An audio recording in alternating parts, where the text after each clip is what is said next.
Just who is Nightbird? Welcome to Voice of the Fat Mantis. I am your host, the Fat Mantis himself, and we're going to be discussing an important character for not only Transformers history, but the upcoming film, Transformers Rise of the Beasts. But before we get into this incredibly important character, I'm going to need you to like this video, subscribe to this channel, keep tuning in to Voice of the Fat Mantis, and if you could drop a spicy comment, I'd love it. I love getting cursed out on the internet just for talking about the Transformers. Who is Nightbird? She apparently is one of Scourge's Terracon lieutenants who turns into a black and purple Nissan GTR. That's right, she ain't a flyer, she is driving it and keeping it real as it is because her alt mode looks beautiful in this film. But who is she really? Let's get into it. Now, to understand her, we have to understand the history of female Transformers. This is kind of a historical thing, and this is kind of in honor of International Women's History Month. I think that's what it's called. And so I think everyone thinks that Arcee was the first female Transformer. I've actually heard people say that, and that is actually not true. Arcee did not appear until the Transformers, the animated movie, which took place between seasons 2 and 3 of the original G1 series, which is by far not the first female Transformers to be in appearance. Before her, Elita 1 would be leading a revolutionary resistance group on Cybertron, while Optimus Prime and the Autobots are away over on Earth, called the Shield of Solace, having Elita 1, Chromia, Firestar, Greenlight, Lancer, and Moonracer, predating Arcee. Now, these must be the first female Transformers. And you're pretty close to it, but no, they are not. Even before that was a little episode we call Enter the Nightbird. Back in the day, people were obsessed with ninjas. I think we're still obsessed with ninjas. And this is very prevalent in this episode. In this infamous episode, we have a scientist named Fujiyama who also has a corporation that does the same. And to control the humans' fear of the power of the Transformers, builds a giant female ninja-looking robot and says, our robotics are primo, we can deal with the Transformers. No worries, folks. Now, of course, my man Starscream decides to take the Seekers and steal her and upgrade her with Cybertronian technology and give her sentience. You know, if you really pay attention to Starscream's role in, like, the G1 continuity, he really is the most amazing troll ever. He spends his entire nights and days trolling Megatron. When he sometimes joins the Autobots or has to deal with them, he is amazing at trolling them. He's got to be the most irritating SOB that I have respect for ever. It's a shame he's fictional. Once she was upgraded, she actually had the ability to beat up multiple Transformers, actually was a true ninja and clearly a true Decepticon.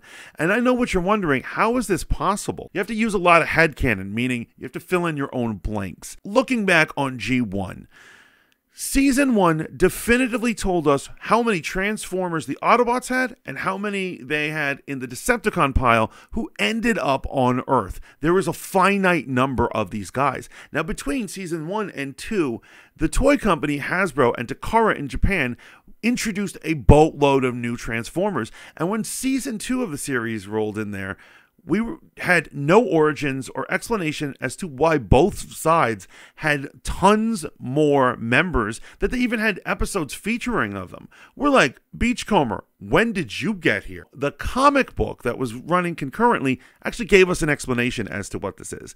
As we all know, Transformers' souls are little things we call sparks. And what had happened is the Ark wasn't just transporting the active Transformers on it. According to the comic book, they had a boatload of spark chambers. That's right, the souls of Transformers who were either damaged in combat or lost their bodies somehow. And they were put into these essential chambers, their very souls trapped in these jars. Technological jars, mind you. And when they came to Earth, they took regular vehicles from Earth, remolded them between seasons 1 and 2 to have Cybertronian transformable abilities, and they put the spark chambers into them imbuing them with Cybertronian life. This is an explanation as to why we clearly see the Constructicons be formed on Earth, but then later on, they have backstories, multiple backstories, and flashbacks that go back to Cybertron. You're like, I thought you guys were just born. What is going on here? It's because they existed both on Cybertron and on Earth, and they were just little sparks on the Nemesis. Well, Megatron brought them to Earth. This is the explanation as most Autobots and Decepticons increase numbers throughout the seasons. Now, it is speculated that this very thing happened to Nightbird. When the Decepticon scientists stole the human technology, they took a spark of an already existing Decepticon named Nightbird and put it in there, giving her powers and abilities and memories and a soul, if you will. She would have multiple battles with the Transformers, but only be a one-shot character in terms of that episode. It also implied that Megatron had some sort of a crush on her, as while she's kicking the crap out of the Autobots, he actually says out loud, "She is everything that I've ever wanted in a woman." Which has led to a lot of wild, crazy fan theories. Now, in Japan, many years later, they would continue her story in the manga for Transformers Legends. And in it, she would eventually escape the technological prison the Fujiyama Corporation would put her in. She would return to Cybertron, and it would reveal that not only is she an actual ninja, but she is from the infamous Six Clan. For those of you who don't know who the Six Clan are, they are a ninja clan, non-faction, because Autobots and Decepticon ninjas come from them, who want fealty from people who want to learn how to transcend their transformational limitations. In Transformers, it is usually understood that everyone gets at least one alt mode, which is pretty standard. However, more advanced robots have two, which would make them a triple changer. Some have even more. And characters like Six Shot, who from the Six Clan would have up to 7.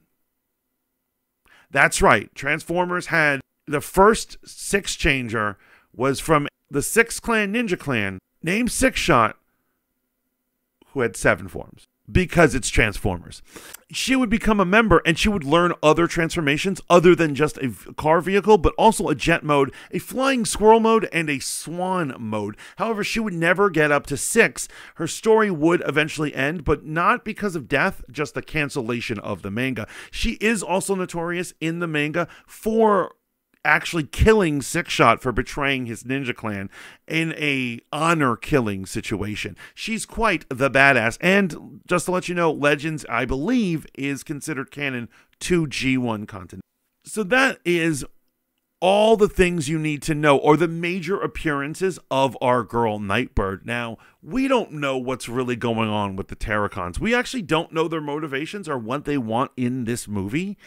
It is speculated that Scourge and them might not even be true villains. And a minor leak suggests that she may have been one time an Autobot before she became a Terracon. They did something to disenfranchise her. Now, I'm going to go off on a crazy, crazy limb. Has to do with the theory that I proposed for Scourge in one of my earlier videos, which I'll link at the end of this. In that video, spoiler alert, I suggested Scourge might be the future Optimus Prime. Now, continuing with this wild shot of a theory, is it possible that she and her buddy Battletrap, the other lieutenant of the Terracons, are also Autobots that we already know? Is it possible that they're going to make Nightbird the dark version of arcee?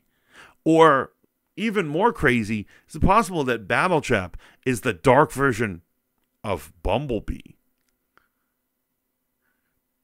I actually hope that doesn't happen. But it is a possibility, because remember, time travel is going to play a major part in this story already. This is possible, although I really hope that it isn't. I hope she's an original character, and I hope we actually get some really meaty backstory about why such characters as heroic as the Autobots failed her, and she felt she had to betray them. I'm really excited for this movie. It's coming out in early June. That's got to be 2 or 3 months away. I don't know. I'm not good at math. All I know is that I can't wait to see it, and I have further speculations that I think that these characters are probably going to be so popular, there will be at least one downloadable level or content that has to do with Transformers Rise of the Beast in Transformers Reactivate when it's released. Now, unfortunately, we have not gotten any updates on Transformers Reactivate. Just more hints and ideas about what they're going to do with the story. Some weapons have leaked, nothing major, but what I really want is a gameplay trailer and, of course, a release date. I don't know if I can wait till next year to play this video game, but I'm sure she's going to be popping up in that game. If not an antagonist, maybe a playable character. Who knows? But the real question is, what do you think about Nightbird? Do you think that she really had a true Transformer spark in there? Can only be speculated, and I can only know your theories if you let me know down below. Remember to like this video, subscribe to this channel, keep tuning in to Voice of the Fat Mantis. I can only make wild speculation videos like this with the help of viewers like you. Until next time, transform and roll out.